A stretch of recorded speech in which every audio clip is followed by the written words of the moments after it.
Hey, hey, it's Jeremy from Jeremy.net. So, I know that I said I was going to start scheduling my live streams, letting people know in advance when I'm going to be on. Unfortunately, I didn't have a chance to pre-record a video this week, and I haven't done any figure drawing studies in a while. I missed my figure drawing class this week, and I had a convention over the weekend. So I thought what I would do is do my figure drawing corrections and studies right now in front of you guys. So I'm probably not going to be on super long, maybe just an hour or so, maybe a little less. But what I'm doing here is, as I've mentioned in previous videos, I usually do figure drawing classes once a week. Hang on. Have to mute that, otherwise you're getting it in a double echo.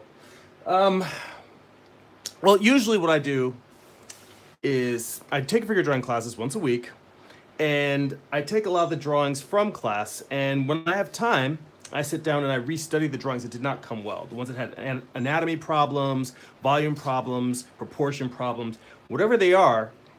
I have found that I learned the most about figure drawing from going over my drawings and basically not redrawing them trying to make a nice, pretty drawing, but trying to analyze the structure, the anatomy, the volume, whatever it is I'm having a problem with. Like the fact that this knee, while it does feel like it's kind of coming out towards you, it doesn't really define the volume of the knee. The anatomy kind of really falls apart in here.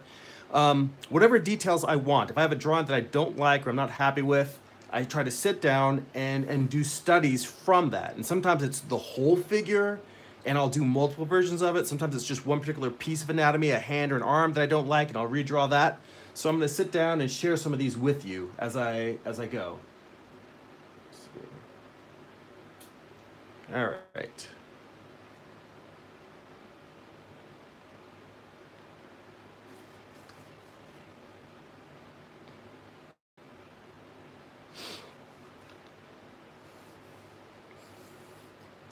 One other thing, I need to sit here and see if I can turn on the chat on my iPad on the side here, so I can see if anybody has any questions or comments as I'm going. And oh, let's see here. I've got one from Kali. Do you think one should know anatomy before doing gesture drawing? I imagine it's hard without anatomy knowledge. Well, this is a really interesting thing because I was never particularly great at anatomy, and I can still continue myself an anatomy student.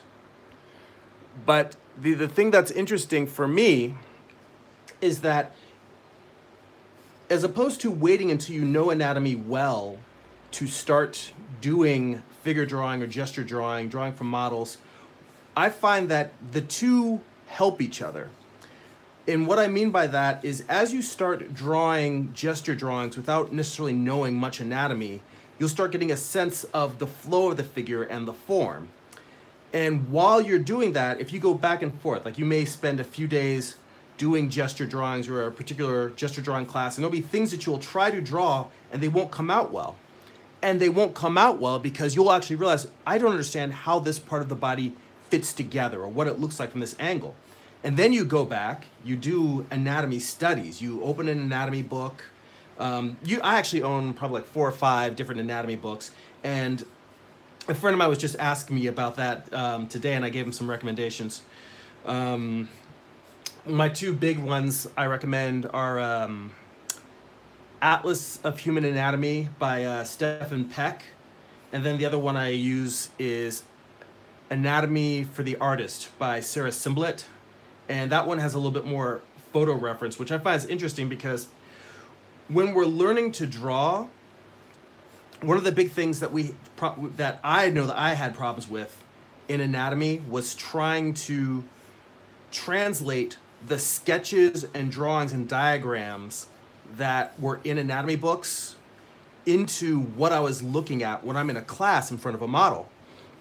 And with the book by Sarah Simblett, while there are a lot of great illustrations and anatomical diagrams, there's also a lot of photos that illustrate the specific anatomical details and concepts that they're explaining in the drawings. So you can compare, oh, this is what the book says this looks like, but even in these photos by the people that made the book, it's a little bit different. And then you can sit down and learn what I consider one of the most important skills, which is how to take the concepts and translate it into actual reality. Looking at something in a drawing of what a muscle is supposed to look like, when you look at it in real life, many, many times you're like, well, this really doesn't look like what was in the drawing, or it looks sort of like it, but it's different in real life. And that's the reason why it's useful to have multiple anatomy books, because anatomy looks different on every person. No matter what concepts you're doing, and different artists have different ways of explaining them. And one artist's type of explanation may work for you, another one's may not. And in addition to that, you may find that it's not the same across a whole entire book. There may be some concepts that work really well from you from one anatomy book, but you'll get to some areas, you're like, I can't get this right, I don't understand, it doesn't make sense. Then you'll look at a different artist explain it a different way, you're like, oh, it all fits together now. And that's the usefulness of it, is being able to pull from a lot of different sources. I've been taking classes at the Animation Guild for many years now, and I mostly take classes with Carl Ganas. I wish that his classes, I really enjoy studying with him, and his classes fit my schedule the best. But I also know that it would behoove me as a student to study from as many instructors as possible. I don't think that it's necessarily great to just pick one school of study or one approach and just do that. I think that, what was it? The guy who wrote that book, I believe it's the Book of Five Rings. It's a book on martial arts and samurai, the way of the samurai. But one of the things he talks about, a lot of people use it as a business book, and one of the quotes I think I remember from it was him saying that someone asked him, well, what sword technique is the best? What should I master? And he said, don't master one technique, master all of them. Then you can defeat all of your opponents, because no matter what they do, every technique has its counter. And if you can learn all of the techniques, then you can use them in whatever approach you need. And for me, I don't want to, it's going to take me, it would take me forever to try and learn every technique and every type of material to use when figure drawing. But I believe it's an admirable study to try and incorporate as many different techniques and processes as possible, both to figure out what you really do like, and also because it may teach you how to use your preferred methods in new and unique ways. Let's see here. Oh, I also see that comment you made about finding yourself that you can't move on to new topics worrying that you can't move on to new topics of study until you've mastered the others. Well, don't feel like I have mastered any of the things that I do.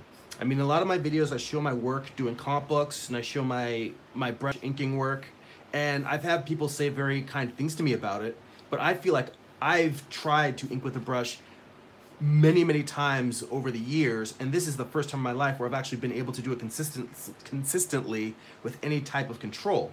But I feel like that's just the entry level right there. It's not like, oh, I've mastered it now. I still have many, many more, I have much more studies to do of other artists that have mastered pen and ink and brush techniques. I have much more work to do in terms of trying to improve my anatomy and draftsmanship, so that sometimes the skill isn't just about the technique that you're using in the process of, oh, how good am I at inking with a brush? A lot of times it can also be, well, maybe I'm drawing this bad, not because I'm bad with a brush, but because, oh, I don't know what the elbow looks like, or I am poor at drawing trees or environments. And I usually keep like a list somewhere. I don't have my drawing board from figure drawing class in here, but I have like a list of things that I consider myself either bad at or that I just need to improve on and continue studying. At the top of that list is proportion, because the fact of the matter is that it's very likely that a lot of the drawings I'll do during this session will be out of proportion, because proportion is my great weakness. And whenever I am slightly distracted, when I'm not paying attention, if I get lazy and I'm not trying to focus hard, then the first thing to go is proportion.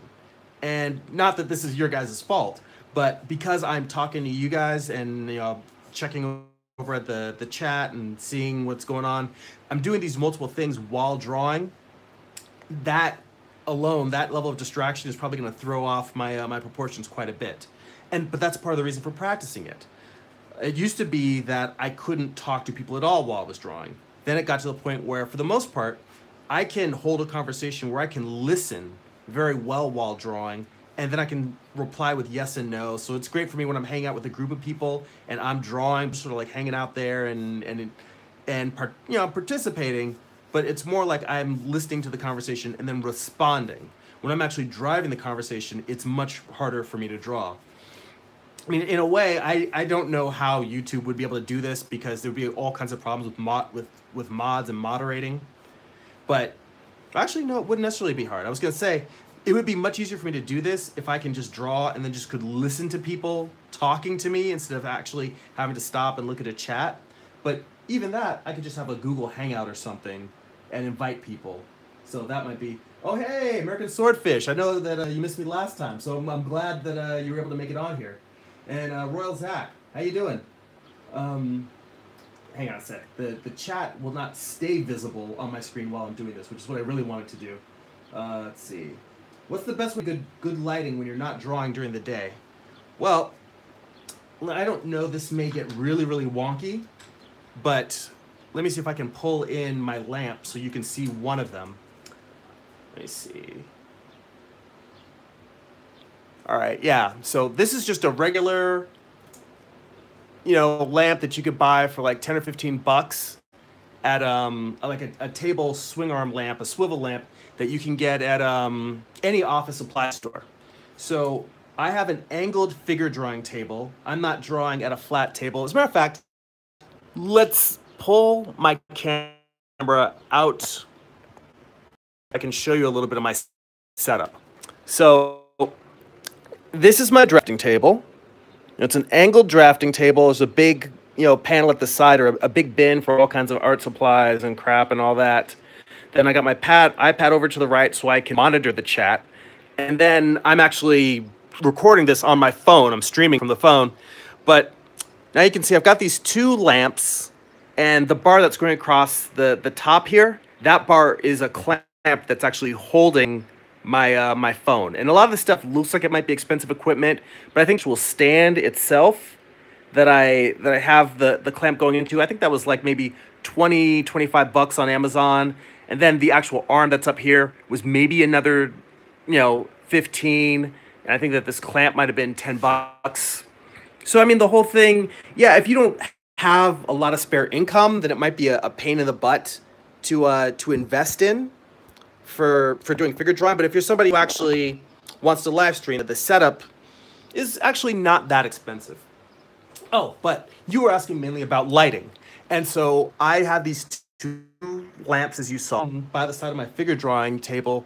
And let's try a little bit of an experiment, because there's an overhead light in this room, and I don't usually have it on when I'm drawing. It's actually kind of like the mood lighting of just having the lights on my table while I'm working. But let me see what happens if it changes the ambient lighting of the room if I turn on the overhead light. Let's see. Yeah, it doesn't look any different to me. I don't know if it looks different to you guys, but now there's another light that's just in the ceiling of the room. And, I usually don't have that on because I prefer light either just on my drawing table or on my computer table. So yeah, for drawing when you're, during the evening, I just got these two lamps on my desk. Now, let me go back into the chat because I saw there was also a comment from, from American Swordfish. Yeah, that's right. So, let's see. Oh, I'm glad to hear that you've been improving. Drawing people in clothes. Well, drawing people in clothes is very difficult. Well, no, actually, I don't want to say that. I don't want to make it like I don't want to discourage you from it. it's challenge. I find it difficult, but what I have learned to understand is, for instance, this drawing that I'm doing here, part of what makes it possible to draw a figure in clothing is knowing your anatomical basis. And the reason for that is because the clothing, as a matter of fact, let's do another drawing. Let's move back past that one. So this drawing here on the left is another one that I did from the same drawing session. Wondering if I should adjust the camera a little bit so you can see. Well, here, I'll just slide it down. That way you can see both the pad and the drawing at a pretty reasonable size. And Kali, I will, Khalil, I will get to the question about traditional versus digital shortly. And if I forget, ask it again in the chat and bring it up, because I don't want to ignore you. Sometimes I get lost in the answers and start rambling. So if I don't get to it, remind me and I'll come back to it. Drawing people with clothing. So what I find is the clothing drapes off of the human form. It hangs off of the human form, or it wraps around it. So in order to draw clothing properly, you need to get the basis of the figure. Now I've got this figure where one hip is raised, the other one that's lower, the foot is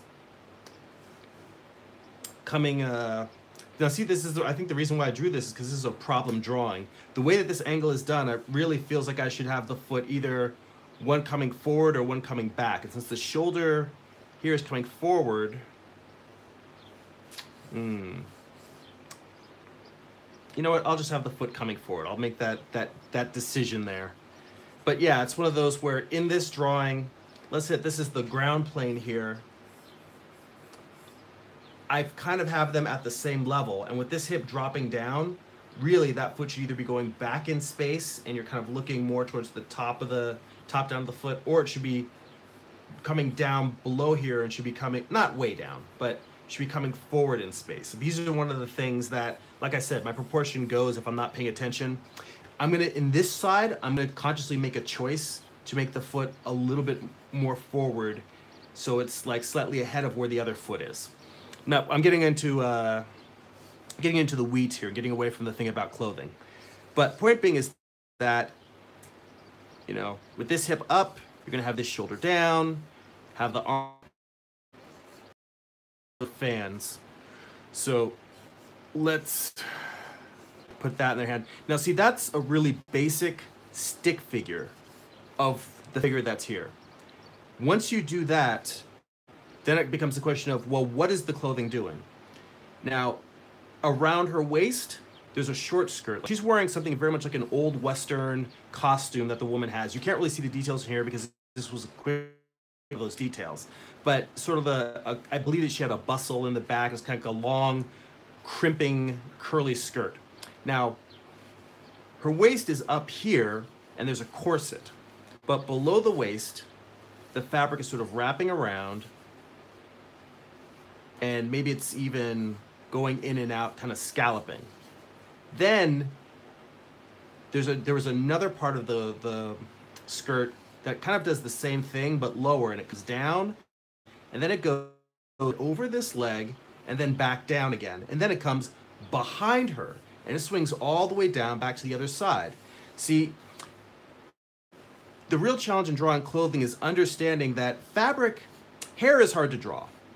But fabric and hair have a lot of similarities in the sense that it flows basically from a point and then it'll bunch up and gather in other areas. So what you're trying to understand is, how is this fabric wrapping around the skeleton? And when I say the skeleton, I'm not talking about the actual bones, but I mean like that really simple stick figure I made. If I were to flesh that out a little bit with a little bit of width to it, say, all right, this thigh here, knee,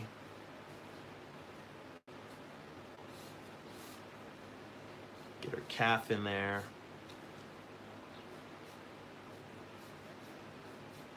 And already I can tell you the proportions are off because I made the proportions as though her head is here and her feet are down to there, but she's wearing platform shoes.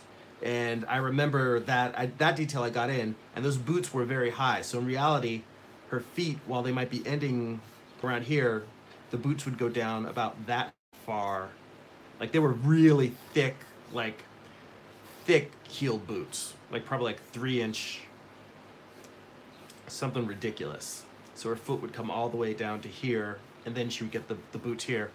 But, and here you've got clothing coming down and around and then wrapping around, but it's also, there's places where it gathers and poofs out, and there's places where it sort of just swings and drops down. Like on this side, there's more fabric that's gathered. This inner skirt comes back around this way, but then there was a lot of fabric that sort of dropped out from underneath that skirt, and it flows into that very bottom piece. So like back here, this is all kind of in shadow because it's the under part of the skirt. Now going back up to the top of her body, this dropping and hanging from a point, and it's more of wrapping around. Now it's not wrapping around in like concentric circles, but this is more of a skin tight thing. So you can use the details of the anatomy to guide the shape of the clothing. And in essence, you almost want to treat it like using the clothing as a way to help describe what her body is doing. Like the zipper that's going down, it wasn't a zipper, but it was a seam. The seam that's going down the middle, you can use that seam to say, you know, here's the curve of her breasts in the center. Then it comes back down. Then it sort of descends coming forward to a point. So those things are almost as if you were drawing like a grid over her body, but instead of drawing that grid, you can use the clothing and say, all right, there's a fold or a tone underneath where the breast is, and then having the side come out and around the edge of the breast, and have this neckline coming back down and then back up, and then have it not just come up, but have it come up and over the shoulder. You can use the details of the clothing to help describe the anatomy. And that's one of the things that I found. A lot of the problems that I had in the past with drawing clothing were problems with anatomy. You know, like I said when I started tonight, I'm still learning. I don't master anatomy, and I'm not sure that there's ever a point where anyone is really, you know, artists that spend many years doing it and they're teachers, they may be, I consider them master draftsmen. But I would say, for me, I feel like I'm going to be a student all my life. There's always going to be more things I'm digging at and learning and trying to study and understand about the human form. And I think that if I ever get to the point where I have learned enough that I would be considered a master at it, there's still new things that I'm going to be studying and learning and trying to say, well, all right, well, now that I can draw whatever type of anatomy I want, or make it, draw the anatomy convincingly, whether out of my head or from reference, what can I start doing with it storytelling wise, whether it be in comics or, you know, illustration pieces I'm doing. And see, and this is another one where I may have gotten in here and described the clothing much better in this drawing than I did in this one. But as you notice, she's much more squat. I did not pay as much attention to the proportion as I really wanted to, because the model was a very long, you know, elegant, even without the platform shoes, she's very, very tall and thin and elegant. And I think this is one of those things where, as I've mentioned, I will, a lot of times when I do these types of studies, I'll draw it once, and I'll come back and I'll do another version of the same drawing and try to fix the details, and then another and another, until I figure out, oh, this is the reason why I keep making the same mistake over again. My goal is to stop making the same mistakes over and over again by really analyzing them, looking at these choices, looking at the mistakes, you know, closely. Let's see here. And Khalil, the question about preferring traditional over digital, I do not prefer. Well, there's two answers to that. I don't think that one is better than the other. I feel that all of it, pencil, ink, brush, Photoshop, Illustrator, Google SketchUp, Maya, all of these different tools, they are just tools. It is up to the personal choice of the artist, what they want to use, what works best for them, what will get them the tool, get them the results that they want. Now, for me, I prefer not to use as much digital for one simple reason, and that is because in my day job, I do a lot of graphic design work, and I am in front of a computer monitor all day long. Being in front of a computer monitor all day long, you know, my eyes really do get tired. And when I'm doing my own personal work, I would much rather prefer to be able to just relax, and it's just less stressful on my eyes and more relaxing to do it with working with traditional media. Now that said, with my art prints that I do, or whenever I do a cover for Morningstar, I color those in Photoshop. And that is because they give me the speed and the flexibility that digital is great at. It doesn't mean, I used to be a traditional painter. I used to paint in acrylic. When I was in college, I was a fine art major. I went to UCLA, and my major was painting and drawing. I mean, they really just give you a BFA. They don't actually say in your diploma what particular area of art you specialize in, but my specialty was drawing and painting. And I do miss doing traditional drawing and painting. That said, I do feel that there's a definite speed factor in working digitally. And more often than not, if I'm doing something that's some sort of client work or doing my day job work, anytime I'm doing something for someone else, I will lean towards digital simply because you're gonna have to make revisions. That is the nature of doing work for other people. You're not gonna get it right the first time, unless you're some sort of creative genius. And even then, there's probably some luck involved. Or, you know, you can get it right the first time if there's really, really good communication. But more often than not, the creative process involves refinement. I know for my personal work, I never get what I want on the first try. I do tons of thumbnails. I'll start a piece and I'll do a digital painting of it, and I'll get like 2/3 of the way done and be like, this isn't working. I need to step back, figure out what I'm doing wrong, go back and doing more thumbnails, changing it, saving pieces of one file into a different Photoshop file and doing an alternate version. There's a lot of back and forth that digital affords you, whereas when you're working traditional, you're like, well, I either need to paint this section out or I need to start over and do a new painting. And depending on the purpose of the project, you may not have the time to do that. And while I'm working for myself when I'm doing my comic stuff, I don't have as much spare time to do that, you know, hence the aforementioned day job. So it behooves me to use whatever is the fastest method possible, which a lot of times is digital. So I use digital for my own personal color work, but when it comes to, you know, pencil and inking, I prefer doing my own thing. My lettering for comics, I do my lettering digitally. The art of lettering traditionally it's definitely becoming a lost art. Things where just the fact that a lot of times you may decide to do rewrites at the last minute when I change things. I'm writing my own comic and I still am frequently making changes all the way up till right before I send an issue to the printer. Sometimes even after I send an issue to the printer. And if I had to go back in and paint out parts of the piece every time I wanted to make those changes, it would slow me down so much that that's an area where it's very much worth it for me to work digitally.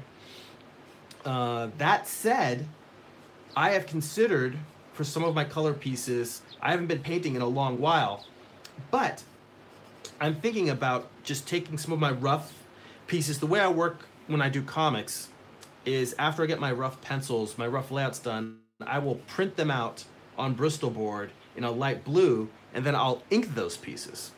And I'm considering for some color work, just as an experiment, to take the rough layouts for a painting and print that in light blue, then spray some spray fix on top of it so it won't smear, and then maybe putting a layer of clear medium on top of that and seeing what it looks like to paint the piece traditionally in acrylic. So that I may be able to get back to do more traditional work in terms of color, which would be really nice. So no, I don't really, my preference is for traditional, but if I weren't in front of a computer all day, I'd probably be doing even more digital. I might even be doing my layouts and thumbnails digitally, which right now I do those traditionally, but I do them on vellum so I can flip my drawings and take advantage of the transparency. and then I'll go back and scan those in. So, and once I scan stuff in, even with my layouts and thumbnails, I will be going in and revising, tweaking on the computer. Sometimes I'll come back and I'll say, oh wait, this panel that I thought was working is not working at all. And I will come back and draw just another quick thumbnail or another quick pencil sketch to drop into that place. Or sometimes I'll come in and even after a page is done, like right before I'm getting ready to ink, I'll decide that I want to change the flow of panels. A character should be facing a different direction in a panel or a different size, and I'll make those adjustments digitally and tweak and move pieces around.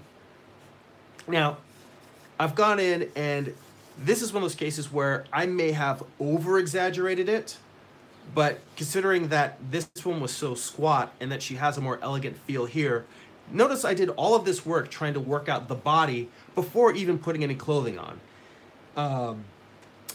Realistically, if I were focusing purely on clothing, I would probably have drawn all of this much lighter and then just put drawn all the anatomy details much lighter and then drawn the clothing over top of it. And here's an interesting thought that I don't know if you guys think about much, but in terms of trying to get everything right, trying to make things perfect, I sometimes am willing to do something that I think this might be a bad idea, this might ruin the piece, but I just want to see what happens. So I think for this, I'm going to go ahead and draw in all of these details, like finish blocking in the hands, the arms, and the head, and then I'm going to smear it. I'm going to smear it out and then draw the clothing on top of it, because I also enjoy sometimes picking light out of the tones. And I've got a little pencil, eraser, like one of those stick erasers. So I'm going to just do it just to see what happens, because I feel like I accomplished the goal of fixing the proportion issues. This is much more, even though it's a little exaggerated, this feels much closer to the proportions that the model originally had. Let me go back to the chat real quick and see what up, because I saw a few more questions. Let's see. Oh, William's up in here. Past the last 2 days, I've been practicing 6 hours on the figure and head drawings. How do you practice or learn perspective? Well, perspective, this is an interesting thing. Everything that I learn, a lot of it I learn by taking classes. It does not mean that you can't learn from a book. It doesn't mean you can't learn from watching videos online. I watch a lot of videos. I watch Proko's YouTube channel. I watch Schoolism with Bobby Chu, and also taking Schoolism classes. The only reason why I haven't signed up for any of the Schoolism classes is simply because with my work schedule, the classes that I'm taking in person now, and taking the time to do comic book work, it's almost like I would need to become a full-time student in order to take real advantage of it. And I would want to wait until I have time to really be able to dig into all the great courses they have when you get the unlimited package and learn from as many instructors as possible. But I watched some videos from the Watts Atelier. There's tons of great resources online to learn. But for me, I found that if there's something I'm having a problem with, I take a class in it. I'm very, very lucky that I live in Los Angeles, where there's a wide variety of educational options that aren't just going into a full-time program, but options where you can just take a class for like 6 weeks, 10 weeks, 12 weeks from amazing professionals and learn about their craft from them. And it helps you learn, I think, much faster when you actually have that person there in front of you to look at your work and say, well, if you try drawing it this way, you move that line that way. That helps a lot. For me, I took a class, again, at the Animation Guild. John Messer. He is a fantastic architectural illustrator. He also teaches perspective at the Animation Guild. We can look him up online.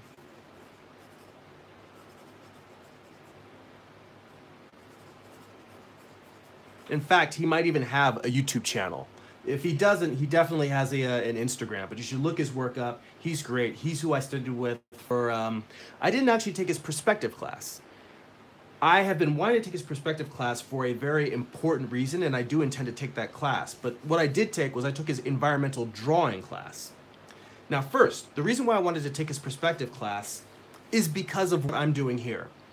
I had a theory that a lot of my problems with drawing anatomy were perspective problems. Now, there's a difference between drawing a cube versus, I mean, that was intentionally bad. My point being is that if I take my time and I draw a cube where the opposite sides are parallel,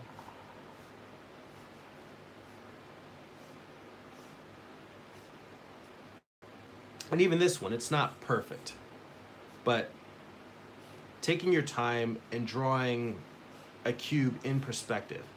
Now, if you sit down and you try to draw a cube in perspective, which this is still not a perfect cube, but if you sit down to draw a cube and you can't do this, if what the sides feel wonky, if they're not, yeah, even this right here, it's not parallel. This side should be facing that way, but it's like, it should be facing that way by like a length of like one line length, not like way off. But point being is that if you can't draw simple forms, cubes, cones,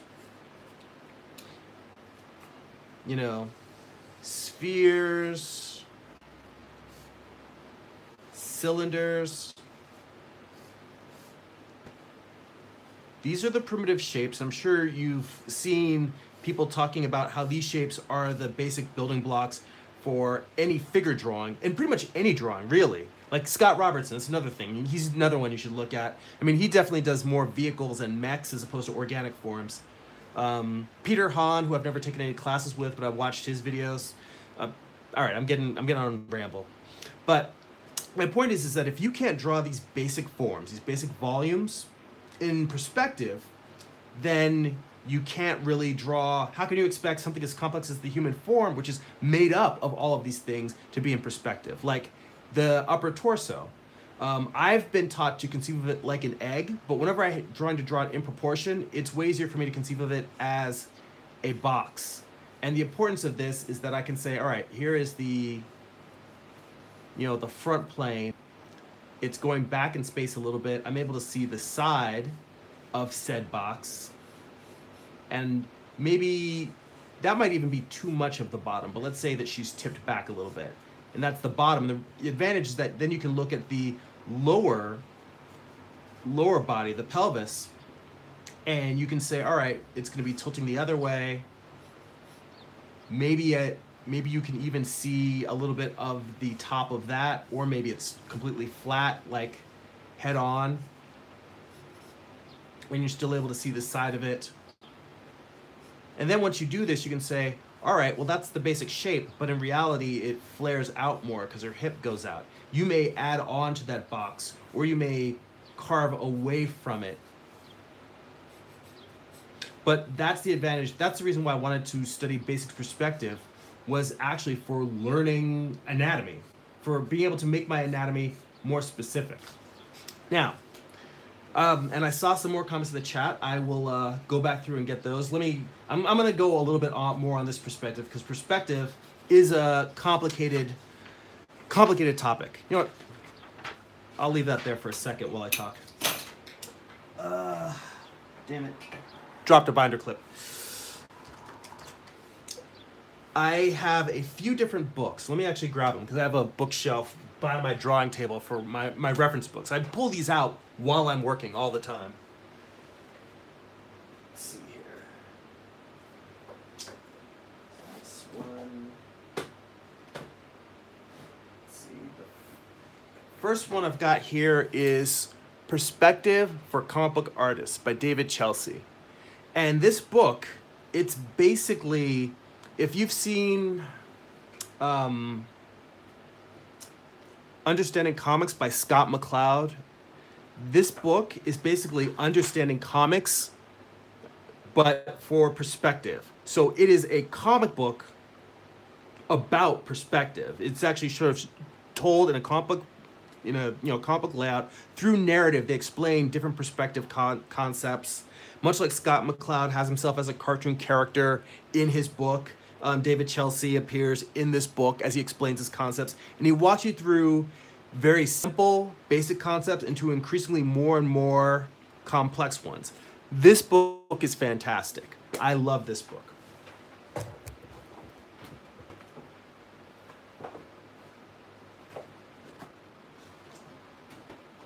The other books, I have a book called Perspective Made Easy, and I believe the writer's name is Ernest Klein. I don't think is the right thing. I don't think his last name is Klein. I think I'm getting that from somebody else. But his first name is Ernest something. And Perspective Made Easy, it's a small book. It's kind of the size of one of those small George Bridgman books on anatomy. And it was recommended by John Messer during his environmental drawing class. And the reason why I took his environmental drawing class is because I knew I needed to improve on working on backgrounds. So I thought it's a twofer. I can ask him all the questions about stuff in his perspective class, and he's going to have to go over perspective, and I'm going to get better at drawing environments. So I learned a ton from him, but the main thing I learned is that both his perspective class and the class that I took, the environmental drawing class, are classes that are worth revisiting. Like, I take classes every year on heads, hands, and feet, on general anatomy, on, what's the other one? On drawing costumes and, and clothed figures. These are all things that you don't just take the class once and then you master it. They're constant. It's a constant process to work and evolve and grow. I'm always working on that. So yeah, I would say that books, it's a matter really of just getting a book and starting at the beginning. And it's not just reading the book. All these books have lessons or exercises or examples. Sit down, try to draw the actual examples. You're not going to absorb it into your brain just by looking at it. You may have to spend like an hour on each page of just drawing out the ideas, sitting down with like rulers and working out perspective points, understanding 2-point perspective, 3-point perspective, knowing how to place your horizon line, understanding what that means in terms of your viewpoint. There's a lot of topics in there, and the basics are actually not that hard, but what you have to do to build with them on top of them to make more complex things, it can get complex really quickly. And it's one of those things where it's easier if you can really take your time. Perspective is something that I feel is better studied at your own pace, meaning that I got a lot out of the class that I took, but going beyond that, I had to review all of those lessons at home and spend at least a couple hours a week drawing these things myself, outside of class. Let's see. All right. Oh yeah, I was gonna smear this. I was about to like put this drawing away and say, nah, I'm done with it, ready to move on to something else. But let's see what happens if I take a tissue and just smear that all down, rub it. A technique that I learned from Ron Velasco. He took over and sat in for one session on a class I was taking at the Guild on anatomy, light and tone, and he had us, like, as opposed to drawing on toned paper, he had us try an exercise. Well, it's not like he told us we had to. Some people could use toned paper, some people went back and forth, but he had us like rub in charcoal lightly over the whole page and smear it, and then actually picking light and shadows out with the eraser, which is what I'm gonna try here and just see how it comes. Now, let me real quick go back to the chat and see what I've missed, because I've been rambling for a bit. Do I ever construct characters using primitive shapes instead of gesture? Well, I think I went into that a little bit with these. I think I primarily... See, the challenge is that I don't look at questions as, oh, is there a right way to do it? I look at it as an either or. I don't look at it as either or. I look at it as how can I use all of these things together?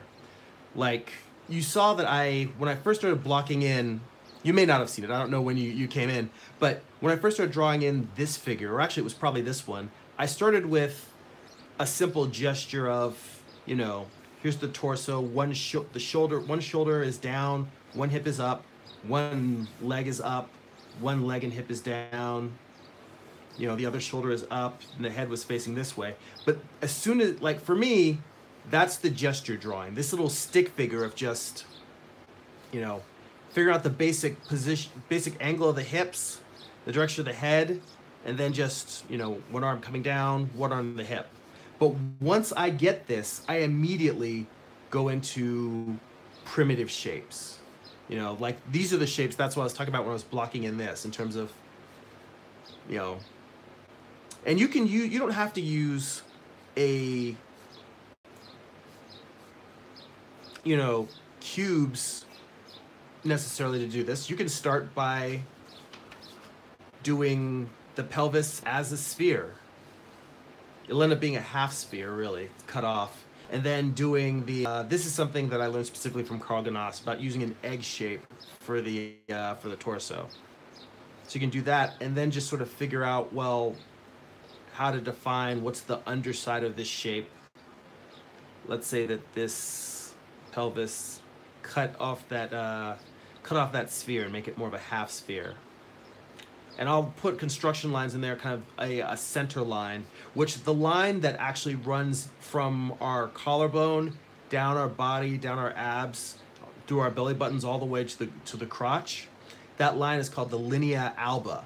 And that line is a great tool because it's an actual physical anatomical detail that you can see, but you can use it to describe how a form is turning. And if you look at this, just this part that I did in here, that's really just if you were using primitive cylinders, saying you know, one cylinder for the upper, one cylinder for the transitional area, one cylinder for the pelvis. That's kind of what I'm doing there.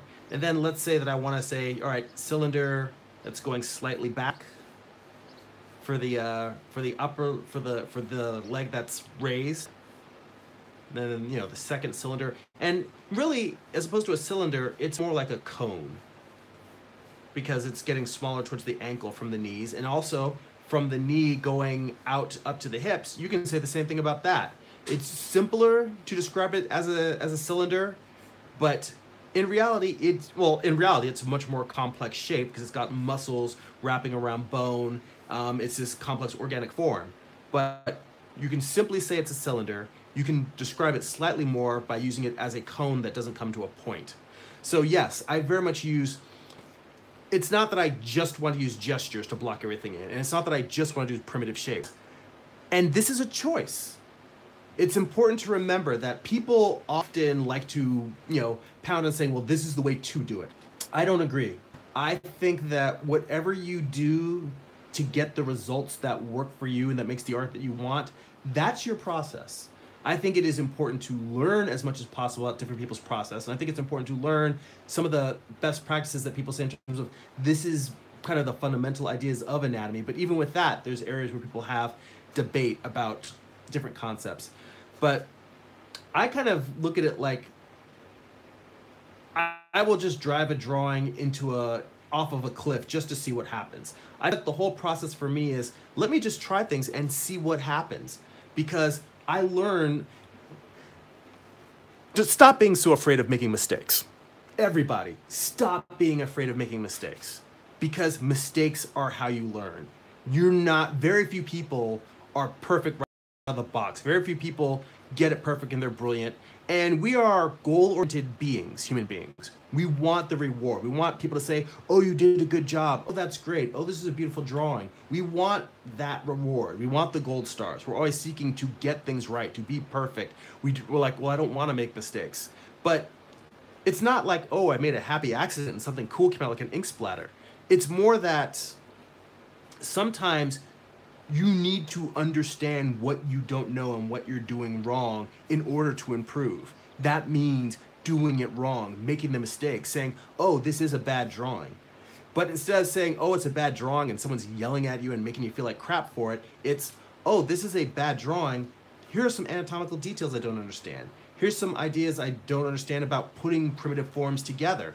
I am always trying to go back to the basic figure drawing fundamentals, because there's tons of things that I feel like I've gotten better and better at over the years, but I haven't mastered them. I'm not great with cheekbones. I'm not great with the underside of the jaw and the way that it turns slowly so it's not like a hard edge. I've had many of these things before, and trying to make the difference. Don't be so concerned be concerned with trying what you think you're understanding. The best way to grow as an artist is to literally say, I think this is. What do I think shadows look like wrapping around the forearm? What do I think the shape of the shoulder is? How do I think the knee bends? And put that down on paper. And then look at it. Compare it to anatomy books. Compare it to reference. Compare it to other artists. And say, am I happy with this? Does this look the way it's supposed to? Is it wrong? And then if it's wrong, it's like, okay, well, let me explore a little bit more. And you may find 5 other artists do the same thing, but none of them seem right for you. And then you try that 6th thing, or you maybe discover what is really your way of approaching anatomy, perspective, lighting, volume. You may discover that by assembling 5 other artists' creative process. And that's really amazing, because that's when you get unique art. If you just simply pick one artist and you're like, this person draws the way I want to draw, so I'm going to study them, then yeah, your art is going to look kind of like them. And that's not a bad thing. We all have artistic influences. But when you take a lot from everybody and you kind of remix it and regurgitate it, that's when you get something that no one's seen before. So don't be afraid to experiment, to try just different things. And even if there's something that you don't think is going to work, this is where I get into trouble, because a lot of I can hear my buddy, not Carl Ganos, because he's my instructor, but my friend Carl Altstetter, he's a good friend of mine, but he's also my comic book mentor. He's a comic book veteran. He's been working for years, and he's taught me a tremendous amount. He definitely, I think, would agree that you have to try shit to learn, but it's funny. He constantly is teasing me about the fact that I have all kinds of outlandish ideas that I want to try. Like, for instance, even though I tend to draw on vellum for doing my comics work, so I can flip my drawings and see my mistakes. I don't know if you guys know that, but when you look at the mirror image of a drawing, you see things that you don't pick out because your brain is kind of filling in the gaps. You don't necessarily see the mistakes. Wow, I just realized my whole point in blurring this out was to put the clothing on top, and I totally did not do that. That's one of those things where the downside of talking while I'm drawing is that I can very easily lose my place and forget what I was trying to do. But, what was I going to say? Trying wacky, outlandish things. I bought a mirror. I bought a small, shatterproof plastic mirror, and I haven't tried it yet. But I bought it with the purpose of, instead of using the vellum and flipping my drawings over, what would happen if in real time, because I'm sure you've seen digital artists working and they will flip their canvas digitally. And then they look at it, draw a few strokes, flip back and forth. Sometimes they'll work facing the opposite way and go back and forth. And the benefit is that you get to see these things that your mind is tricking you into thinking that are correct. You get to see those and you can just look at it, make those corrections, and flip it back. But my theory about getting the mirror and having a mirror in front of me was I was going to get a little arm and place the mirror so that it would be basically the way, like the same way this is the top of this drawing pad, to have my mirror either right above my drawing board or to the right of it, but angled so that I can be looking at real time and see the reflection as I'm drawing it. And I was curious whether that would change my perception by looking in real time. And I have the mirror. It's small enough that I can fit it in the bag that I take with me to work, so I could do it. I haven't started yet. But that's another one of my outlandish ideas that I want to try just to see what happens, see what I learn from it. And who knows? It might revolutionize my creative process. It might be a waste of $15 and a lot of time. I don't know, but I just try shit. And I think that if you're conscious of the fact that your long goal is, well, what did I learn from trying it? Then don't be afraid of making mistakes. You know, the point is that you have to be conscious of trying to learn from them. You don't want to just keep making the same mistakes and not caring whether you improve or whether you do stuff right. But don't be afraid of it. You know, we as artists are way too hard on ourselves in the sense that, let me put it this way, there are going to be plenty of people out there who will say negative things about work. I mean, I see it all the time. I look at like comic book resources and I see people making snarky comments about different artists, and I'm just like, from the comic book creators I know, it is so goddamn hard to draw a monthly comic. You know, even one that isn't necessarily stellar in terms of storytelling and art, just the act of doing that many drawings and having them have basic fundamental anatomy, light, volume, structure, storytelling, it's so hard. I'm like, it really is a challenge. But beating yourself up when you're doing work specifically for you to learn, it's supposed to be crappy, otherwise you wouldn't be trying to learn. Or it's like you have to be willing to do crappy work in order to figure out what's wrong. If you're constantly trying to make it look good, like do a quote-unquote good drawing, what people would respond to as, that you would get positive feedback for. If you're constantly trying to do that, then you're not going to take the risks. You're going to rely on all of the things that you've been doing, and some of those things are going to be good that you've already learned from user practice. Some of those things are going to be you just doing stuff that isn't going to help you grow. You have to be willing to break your art a little bit. So that was a rant. And now I am going to go back. And so this is what I was saying. I wasn't sure how this would come out. And also I can tell you, looking at both this drawing and the original drawing, something I did not do well is I didn't get as much of a twist. This shoulder plane is not twisted enough. I should feel like I'm looking up at her a little bit more, and that her shoulder should probably be more down like this, and this shoulder should be up a little bit more, which means her breast should probably be going up that way. It would require me to erase a big chunk of this and redraw the upper parts of her torso. So I'm not going to do that right now. I'm going to move on to a different drawing, just because I think I've spent enough time on this one in terms of studying what, things that I was trying to improve on in that drawing. And to be honest, it was the drawing to the right of it that bothered me more. But let's grab another figure drawing. Let's see. Wow. We're already on for almost an hour. Well, I'll tell you what. I'm going to take one more drawing and do a little bit of a study from that, and I'll answer any questions in the chat, and then I'm probably going to wrap it up. So we'll be wrapping up in another 5 or 10 minutes. Let's see here. What do I want to draw? Here we go.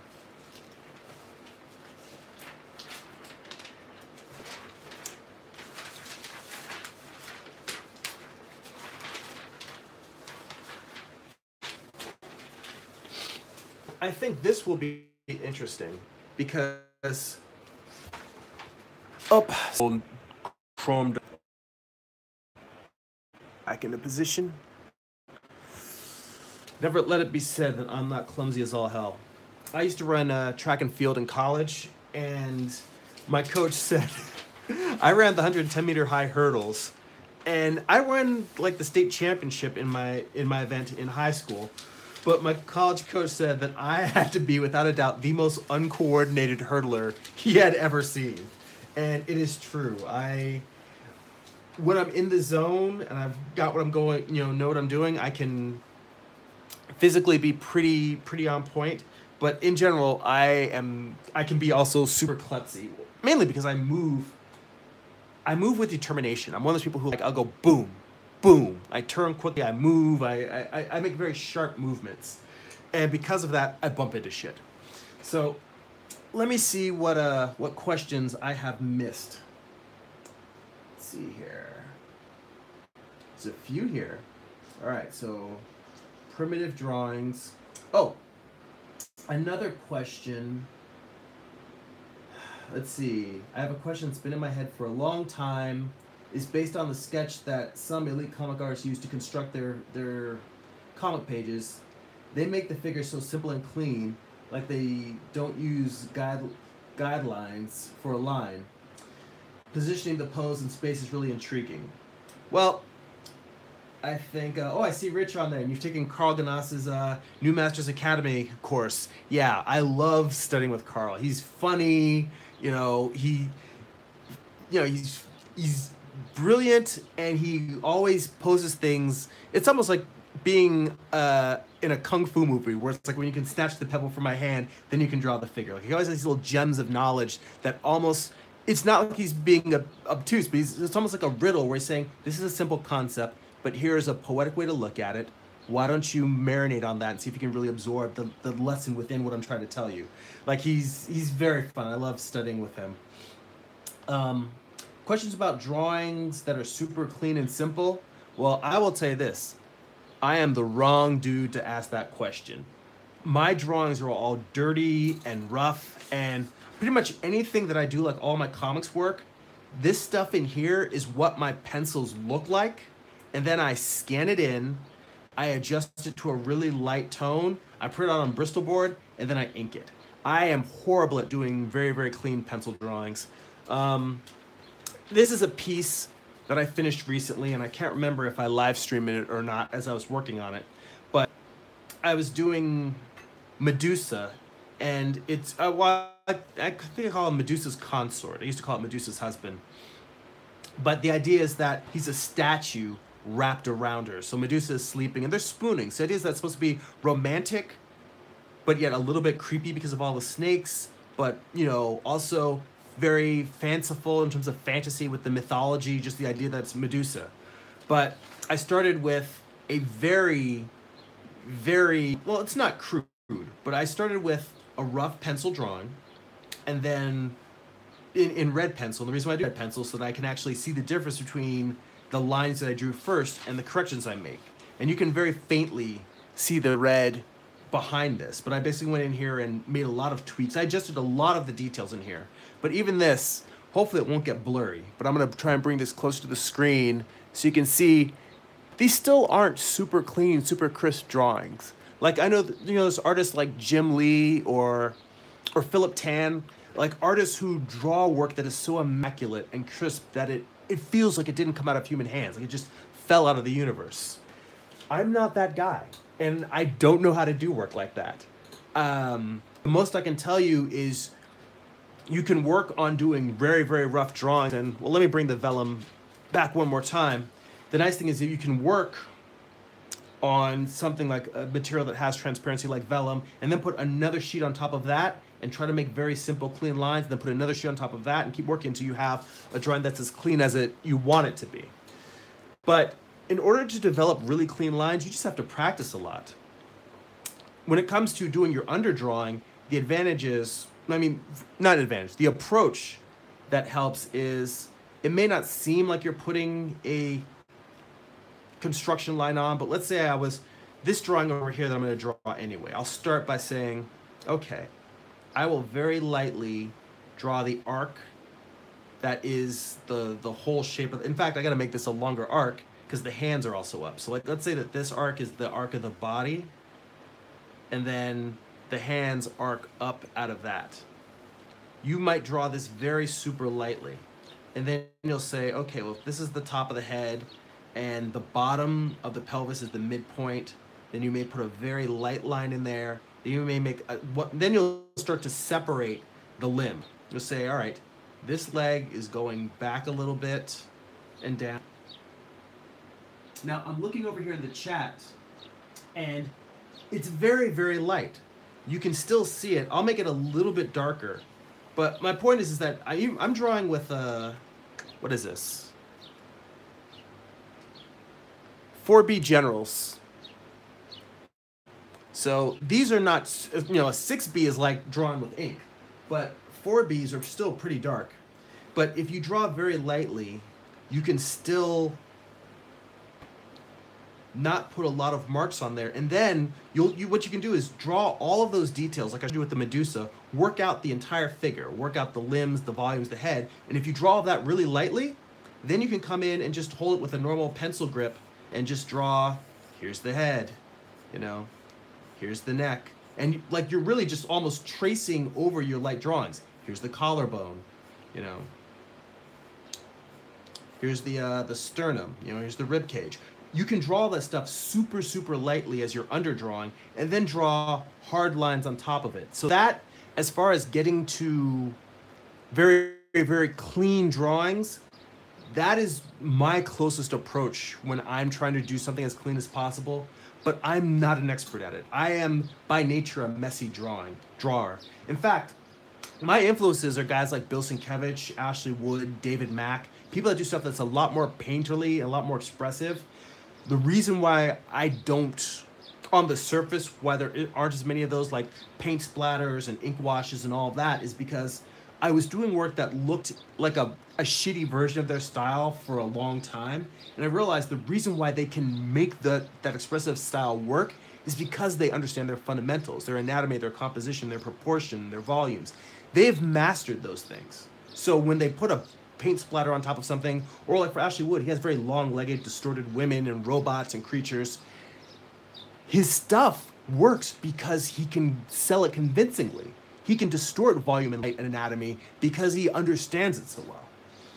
And I realized I need to just work on being better at the basics. So my work may start going into a more expressionistic and more abstract direction as time goes on over the years. But right now, I still feel like I haven't mastered the fundamentals enough that I've earned the right to really play with those things that way. I mean, I could do a piece just to see what it looks like, and I probably should do that. I should go back and revisit those aesthetic choices just to see what it's like doing it now, as opposed to when my art wasn't as well informed.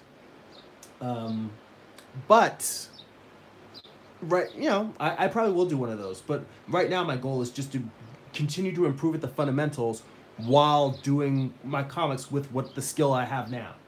Let's see, American Swordfish. Do I try different body types?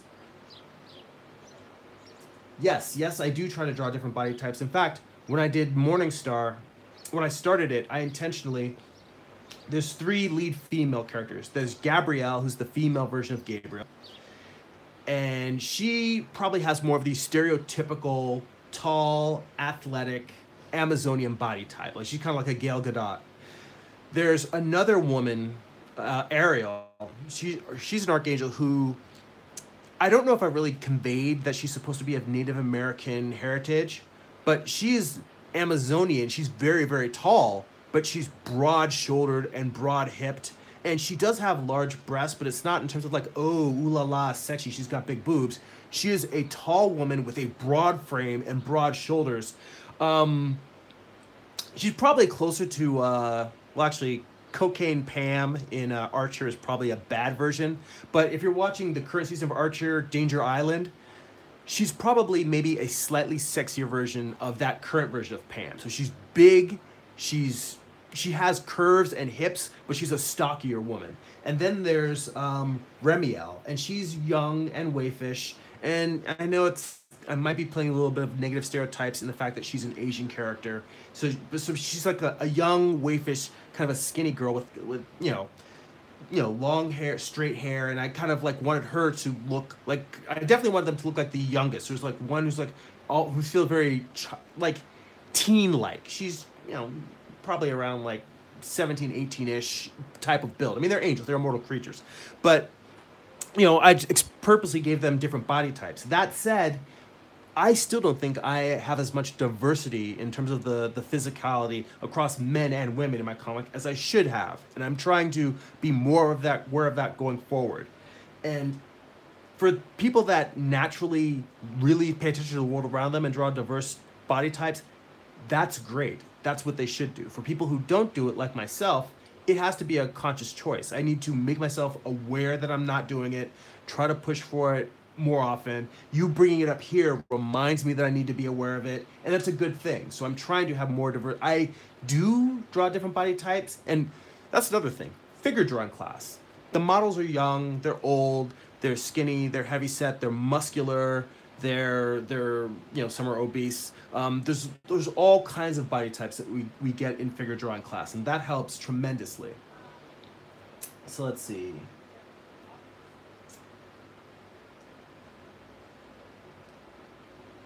Yeah, you can't draw rough and messy in the manga style, from experience. Yeah, American Swordfish. Well, again, you could draw it rough and then drew cleanups on top of it. But yeah, manga is supposed to look very, very... Actually, you know what? I disagree. I do disagree. I don't know if I have the book around here, but the artist who does who created Vampire Hunter D, and also does a lot of concept artwork for Square Enix for Final Fantasy. His last name is Amano, or I can't, Japanese first name's last name, but I believe it's not. It begins with the Y, but his last name is Amano, Amano, and he does very painterly, expressive. I haven't looked at his actual manga drawings, but his concept art for Vampire Hunter D, and his concept artwork for Final Fantasy, very painterly, very loose, but yet it's still, you can tell that it's Japanese artwork. So, American Swordfish. I see that Frank Quitely is another guy who's, his anatomy. You said his anatomy goes beyond. His anatomy master, one of those who master anatomy and goes beyond. I don't know if you should look up. It's either called When Frank Met Carl, but if you just type in Carl Ganas and Frank Quitely, let me see. Carl Ganas, Frank Quitely. I'm spelling quietly wrong.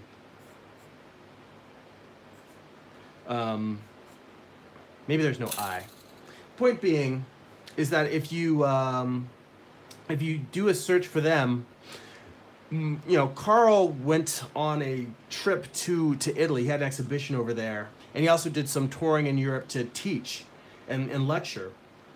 And while he was there, he ended up meeting Frank Quitely, and they had the place that was hosting one of his events. They were interviewing him. They thought it'd be interesting to have a conversation, a discussion between the two of them. So there's actually a YouTube video of them sitting there talking for like a good, 20 minutes, half hour. And aside from being a great anatomy instructor and teacher, Carl Ganas used to be a storyboard artist for Disney.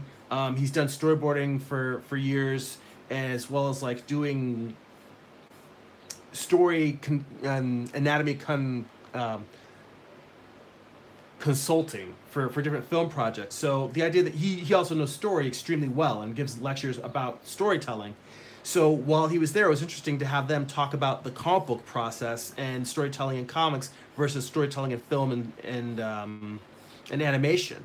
And so it was kind of funny when I saw him. I had seen the video, and he said, "Hey," because he knows I'm a comic book guy and I draw comics. He's like, "Do you know a guy named Frank Quitely?" And I'm like, "Oh yeah, he's awesome. You guys like a god." He's like, "Oh yeah, there's a little video of me talking to him on YouTube," and it was a great conversation because it's like listening to two of my favorite artists talking together about their craft. So you should definitely go check that out. Let me see, what were some of the other questions in here? Yeah, does anybody else have trouble with the poses that involve the twisting the torso? Yes. Well, yeah, that's called contrapposto. That's the Italian name for it. So counterposition is what it means. Let's see.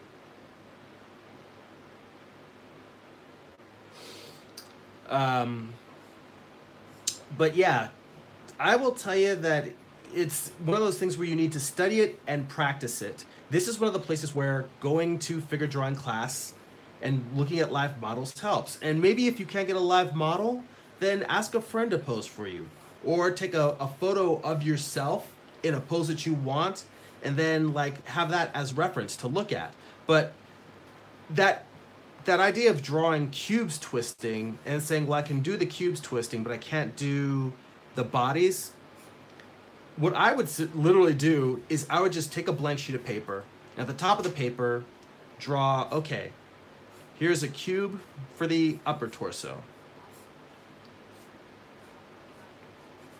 Then twisting the other way.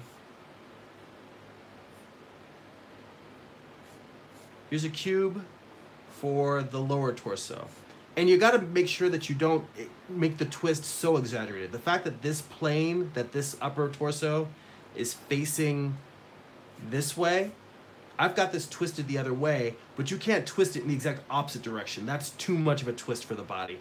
Unless you're somebody who's pretty flexible, that's a really hard, well, you could twist it a little bit further. But I would start with, this is my approach to things. You know that this is going to be the center line for this. That's going to be the center line for that. Actually, this isn't too much of a twist. You could twist it further. But then you slowly connect the lines with a nice S. And then you say, all right, let's say that the anatomy is twisting that way. What I would do is, I kind of messed up what I was going to show you. You want to start with the, actually it's not messed up. What I wanted to show you and convey to you is draw the boxes, then next to it, try to draw the anatomical version next to the boxes. That way you can look at it, you can see as you're shifting the things that you're doing wrong. And this one I'm going to twist it probably a little bit more than I did the first one.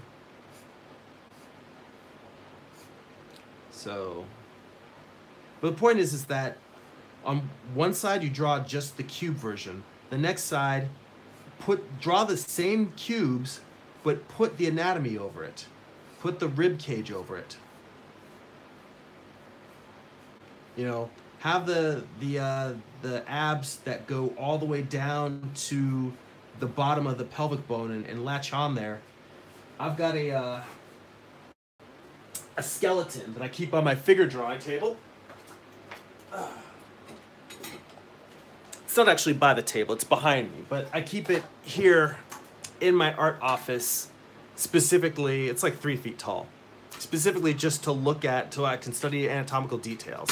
These things, you know, a full skeleton will be a few $100s, but something like this, you can get this for 50, 60 bucks, maybe less if you shop around. But, you know, those ab muscles go all the way down and they wrap around here. So, you know, they come down from attaching to the rib cage all the way down to here. So they go all the way down to the pelvis. Making sure that you understand where the muscles connect is very important for adding the anatomy on top. So what would be useful, I think,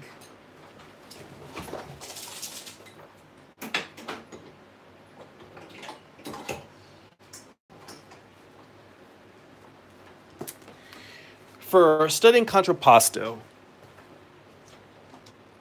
having reference is good. I would look up Michelangelo, because Michelangelo has a lot of great contrapposto in his work. A lot of the Renaissance painters are really great at it. But let's see. I would just start with a blank sheet of paper, and you want to have the sheet of paper, any reference you want to look at, and you want to have an anatomy book. This is the Atlas of Human Anatomy for the Artist by Stephen Peck. It is one that I look at pretty frequently. Let me see. Where do they have? They have contrapposto in here. It has, the book has both drawings of individual muscles, also has photo reference of the same poses, so it's nice to be able to get the comparison. But regardless of whether you're using whatever anatomy book you're using, it's useful to be able to look at both the concept of what you're trying to draw, the cubes,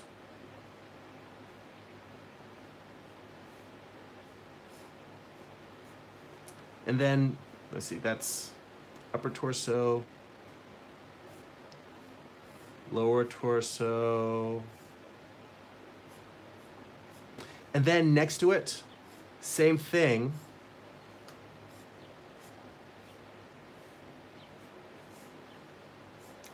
I'm doing this one crappier because I'm trying to do it fast. And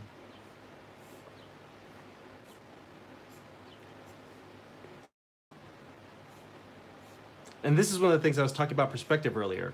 This is why perspective is important. Being able to draw these simple cubes and keep them in proportion, because if these aren't in proportion or perspective, then your figure is going to be wonky and you're not going to know why, but it's going to be because the basic building blocks you put them on are out of perspective. So your figure is just quite off, but you're not sure why.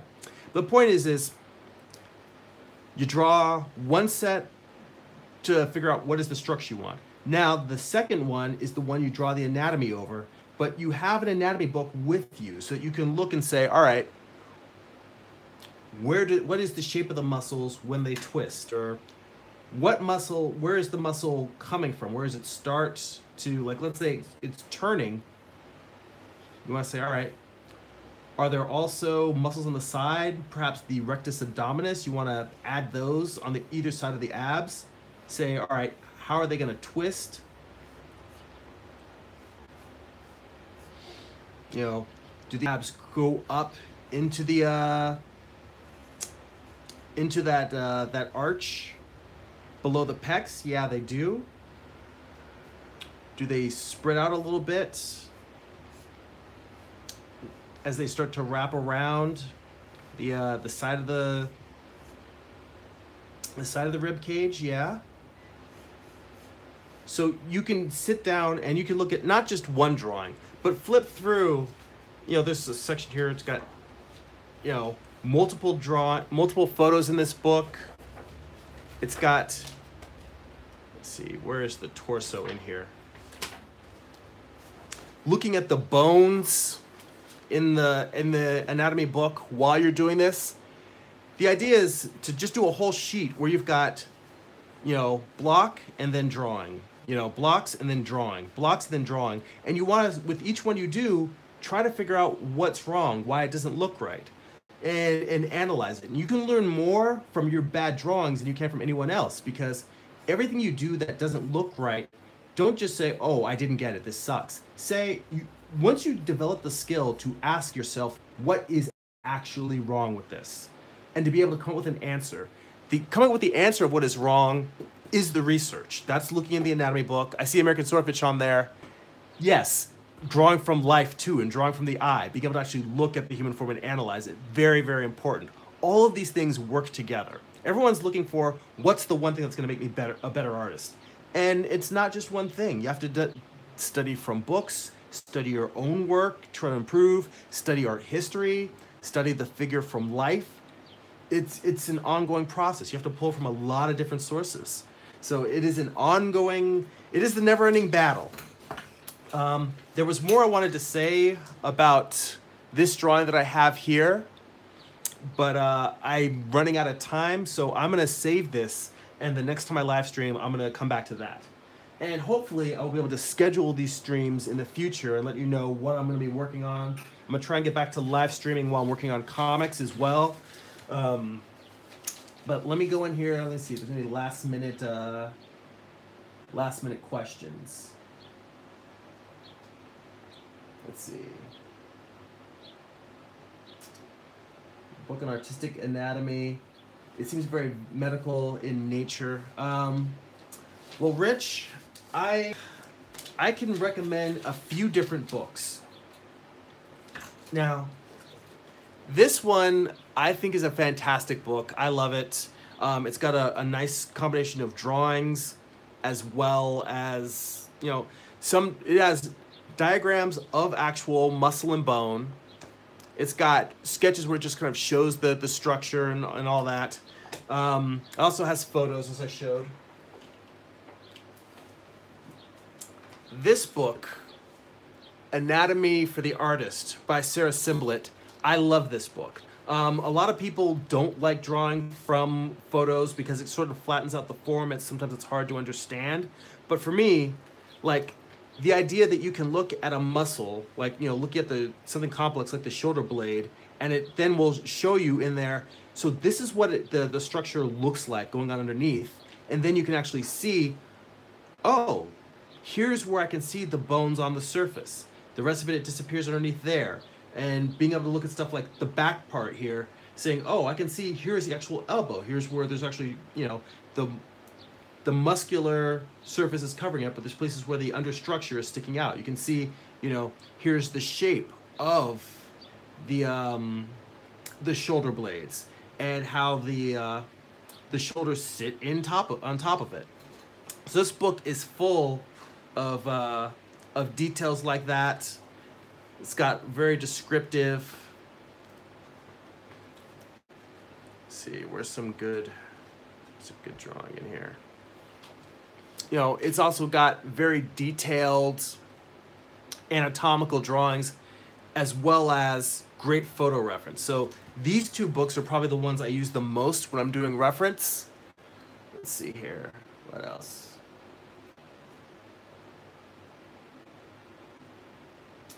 Yeah, drawing from life as opposed to drawing from books or photos. I think drawing from life is one of the greatest teachers.